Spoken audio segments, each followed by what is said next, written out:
Okay, so welcome to our first ever Washington Ethnic Studies Now opt-out clinic.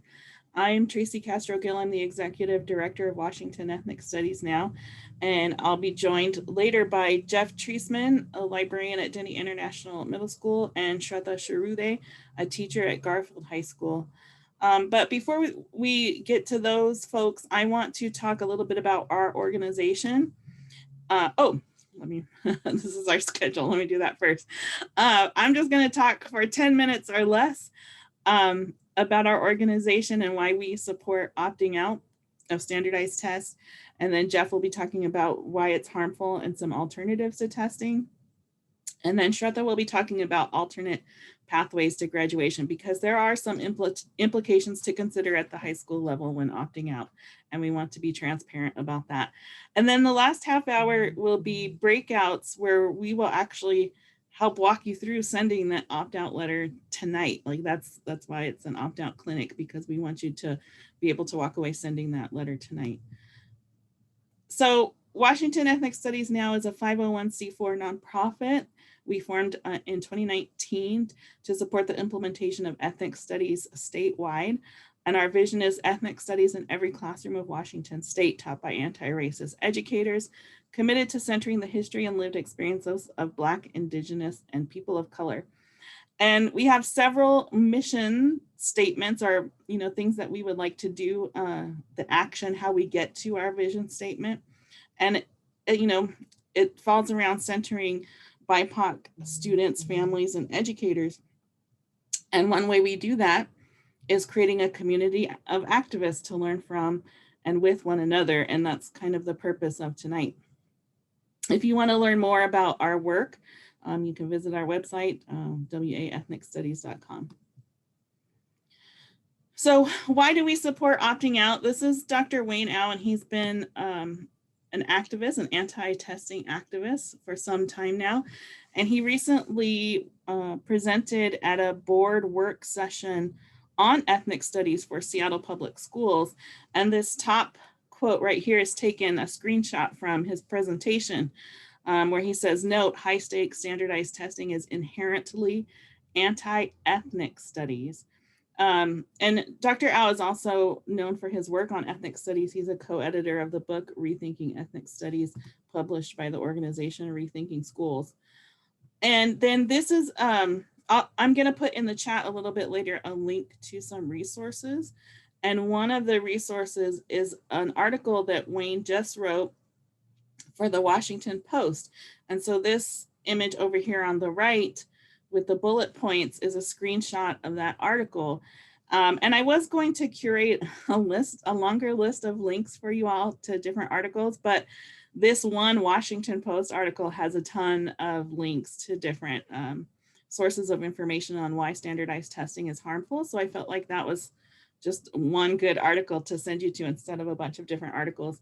So in this article, he draws attention to the racist history of standardized testing and its roots in eugenicism, or the idea that white people are genetically superior to other folks. And that's another one. They reflect levels of poverty and other non-school factors such as housing insecurity, food insecurity, and access to healthcare. They don't work as promised. We have tons of data and research after No Child Left Behind was implemented on the reality that standardized tests fail students by not measuring adequately their abilities. And then high stakes testing narrows the curriculum to tested subjects. Especially the first bullet point and the second bullet point are the reasons why Washington Ethnic Studies Now is opposed to ethnic studies. And that's really what makes them antithetical to ethnic studies. They're racist, and we can't use racist measures and say we're doing ethnic studies. These are just, you can't. And then the narrowing of the curriculum to tested subjects. A lot of pushback we get from educators is, well, we can't do that. We have to teach to the test. We have to teach to the standards, and we can't deviate from that. We especially get that pushback from administrators. And so what we're seeing is things like social studies and the arts being pushed to the margins which is where ethnic studies can really have a more powerful impact. So we are very much opposed to standardized testing. I want to have a little bit of time. So I have like 1 minute left for my portion.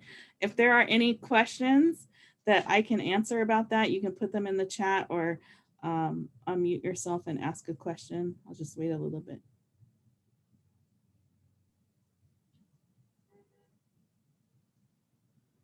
Okay. So am I up, Tracy? Okay.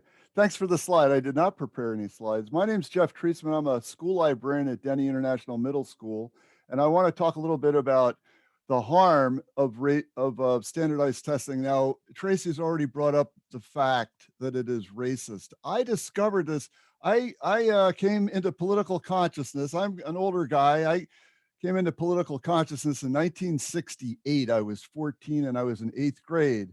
There was an awful lot of dissent. There were a lot of ideas about free schools and progressive education, and I got sucked up into the fervent and the really, this was at the time when ethnic studies was being introduced in California and San Francisco.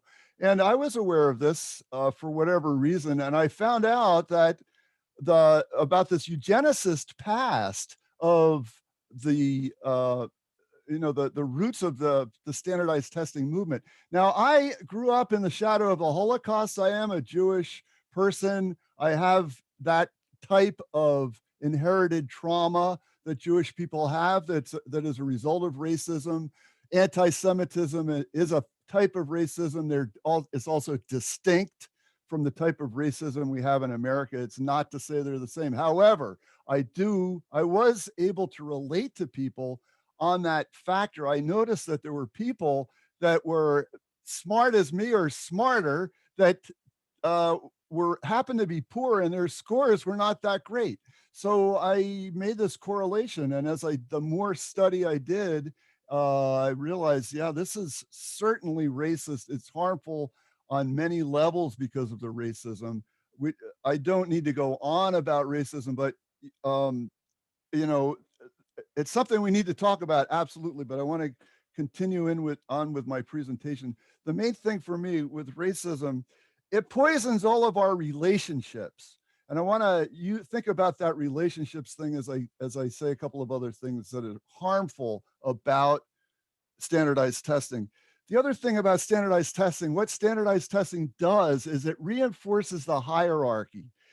It's classist, or it's caste-based, or it just stratifies society and locks people in.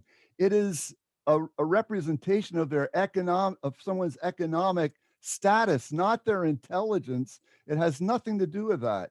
It's almost purely a result of economics. So that leads me to the thought that there's something at play. Why is it that who's pulling these strings, or what force is creating this economic and reinforcing this economic disparity? It's capitalism, my friends. There is the standardized tests are a capitalist tool for maintaining the status quo. That's why they were invented in the first place, and that's what they do now. From my perception, and I've been through this for a while now.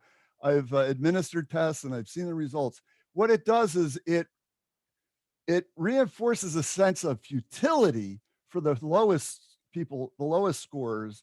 For the middle scores, it's just reinforces kind of a sense of mediocrity. I'm mediocre and that's okay. And for the people that are at the top who are already entitled, it reinforces their entitlement. And this is why I say that racism poisons our relationships. Those relationships between the class stratas are poisoned by this racist superstructure. And so really, to conclude on my little talk about how it harms things, I want to, because I just lost it, I have a quote from Albert Einstein, who wrote this in 1934, 1949, in an essay he wrote called Why Socialism, he said, this is Einstein, this crippling of individuals I consider the worst evil of capitalism.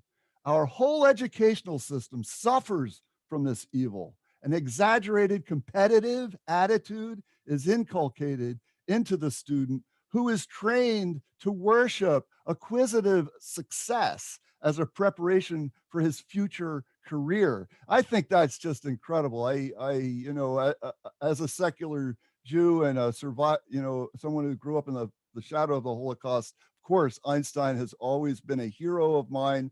And the more I read of his, the more significant he is in my Weltanschauung, my worldview.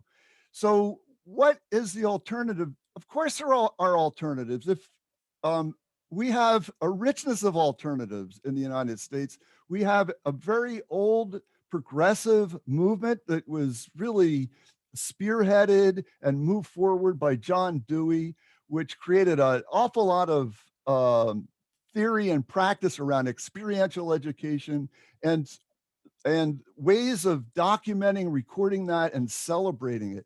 So in my work on the assessment committee in Seattle Public Schools, which we've been pushing a very different type of assessment that's based on teachers' formative assessments that we can then pool and then offer for teachers to use as they choose. So we'll see how that comes out. I don't know how far our proposal will get, but we're fairly hopeful. So one of the big and best alternatives for standardized testing, and one that really fits into ethnic studies, is the idea of performance-based assessment, or the collection of portfolios, where you're actually looking at students' work and comparing from point A to point B. It's not that hard. You can be trained to look at things. I've had many careers in my life, and for a long time, I did quality control on an alcoholic beverage. Actually, I was a wine buyer, and I learned that everybody can tell the difference between a good wine and a bad wine. It's not that hard. And the same is true when you're looking at work. If you just look at artwork from a third grader at the beginning of the year, and if you're working on an idea, look at it at the end of the year, and you will see an improvement. It's right there in front of you. So that's just one solid concrete proposal that's out there. There are other types of authentic assessment, but really I have a limited amount of time. I can't get a little preachy and on my soapbox, which I know that's what we're here to do, but I also have some time restrictions, and I want to be able to hear Shraddha because she's brilliant. So thank you. Thank you. Are there any, we have a few minutes if there's any questions for Jeff.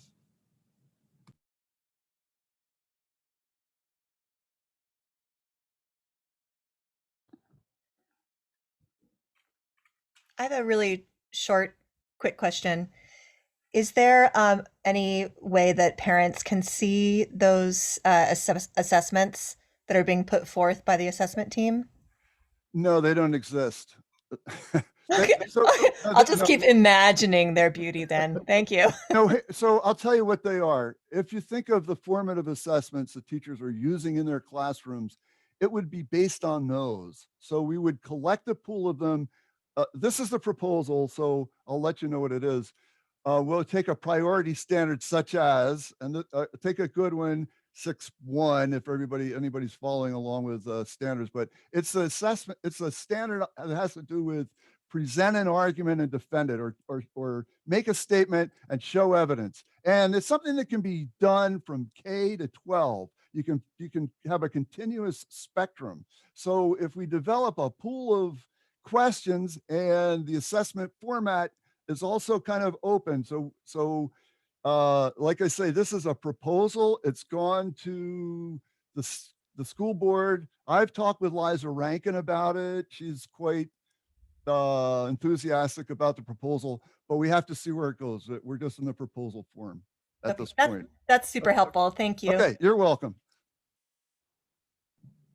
Thank you. And I think also a standard like that can be measured in so many ways. And because of standardized testing, we restrict it to writing only.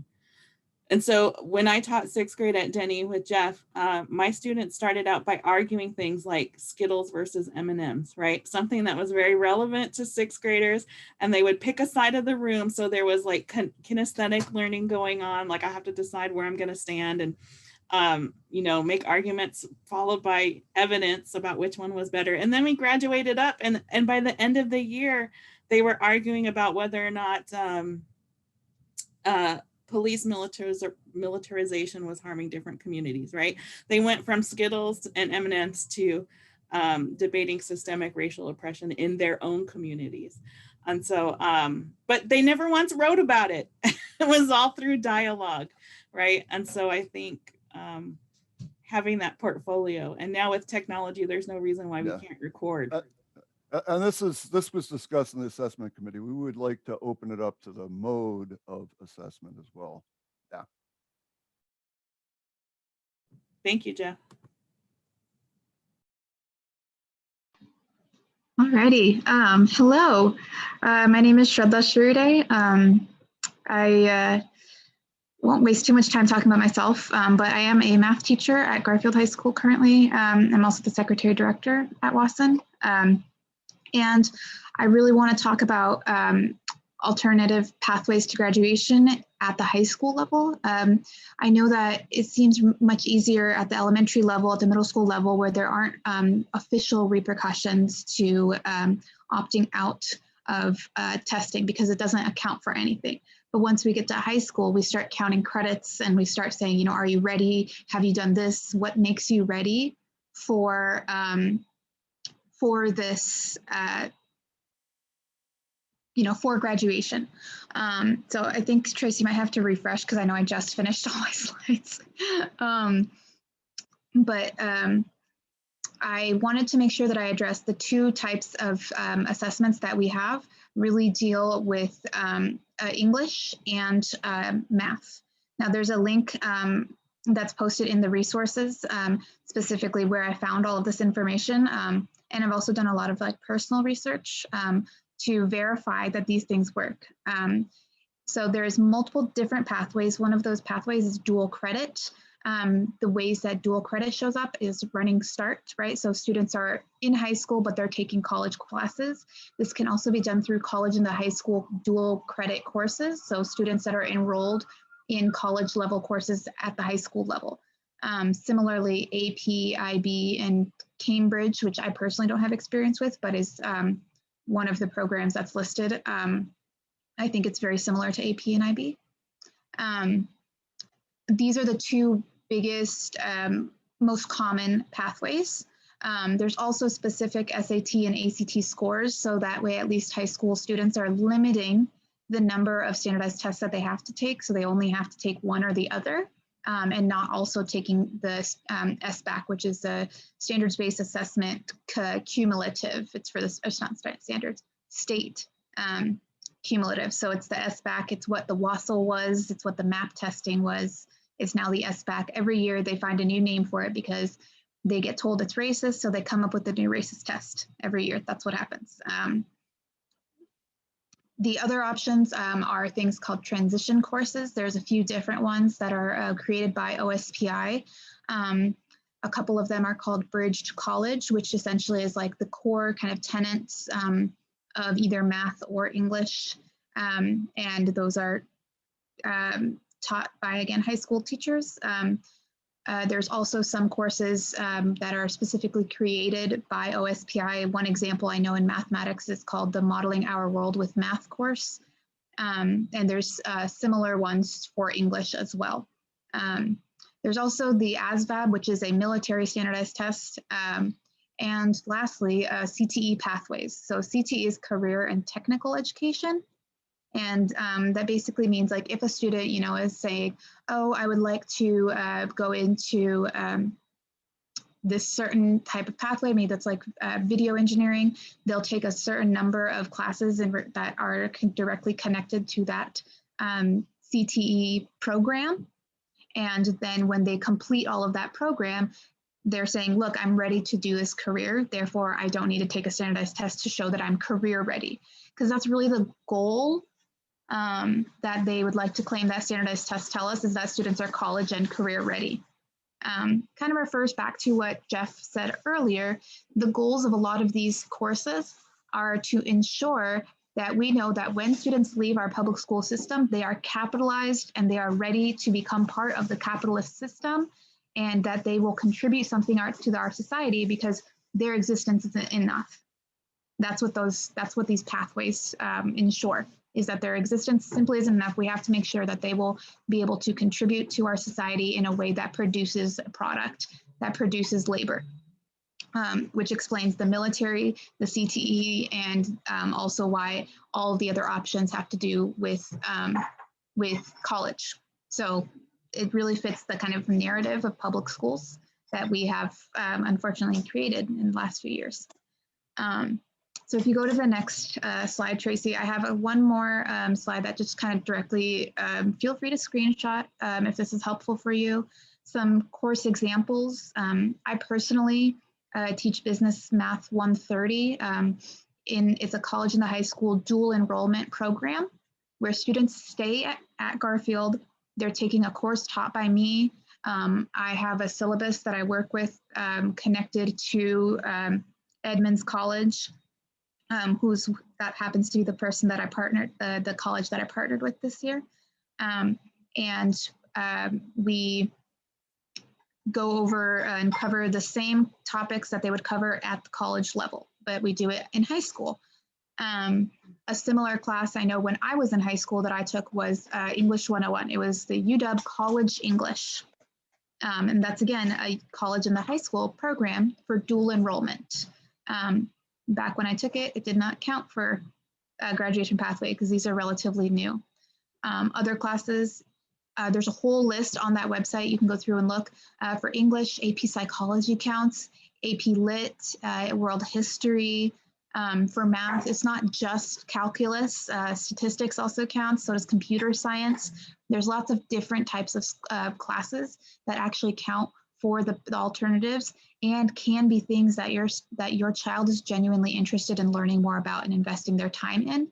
The part that you can do as a parent is start to advocate for those classes to be taught at your schools. That's the key at the high school level is that high schools are not likely to fund these as core classes. I had to fight really hard to get the business math to our high school. AP classes tend to be funded pretty well, but they'll fund the most basic ones, right? They'll fund things like AP Calculus. They'll fund things like AP World Lit or AP English Lit. But it's harder to bring those college and the high school courses in because it requires work and partnership with the local community colleges. But that is something that I would highly recommend all parents advocate for at their schools, is having college and the high school courses because of two reasons. Number one, you do not have to take a test at the end, like an AP test, to get college credit. You simply get the college credit by enrolling in the college course, both in the high school level and at the college level, and completing the course with a grade of a C or higher. And last thing to note about the college and the high school, a student does not have to enroll in the college credit to have it be an alternative pathway. Similarly with AP classes, a student can take the AP class.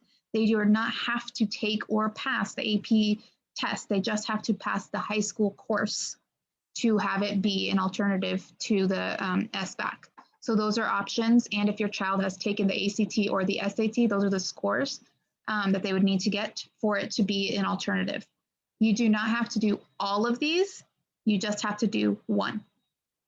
And so there's some of the logistics about how we can advocate for the English and math requirements at the high school level. If you have any questions, please ask away. I have way too much knowledge about this somehow.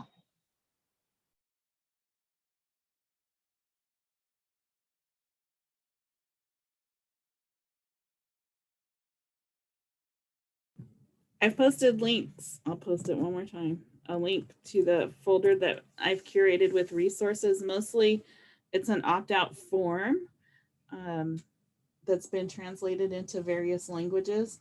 But there's also a Google Doc that has two links, one for the link that Shweta is talking about to talk about graduation pathways, and then another one that has a link to the article from Dr. Au.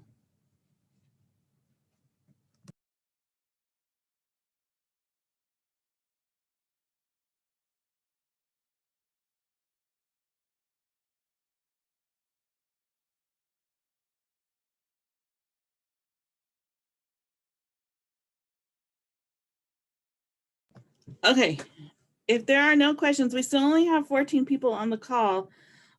We were going to go into a breakout rooms by language, but I don't know. We were going to have folks who speak English stay behind in this room and then have breakout rooms for other languages, but I don't know if anybody is here who needs. I'll open the rooms. And we have translators here. So if the translators can go to the rooms that you volunteered to translate for, and if nobody like chooses those rooms, just go ahead and come back to this room, and then we can have an all group conversation. So I'm going to open the rooms in case anybody wants to join, and you can choose your own room.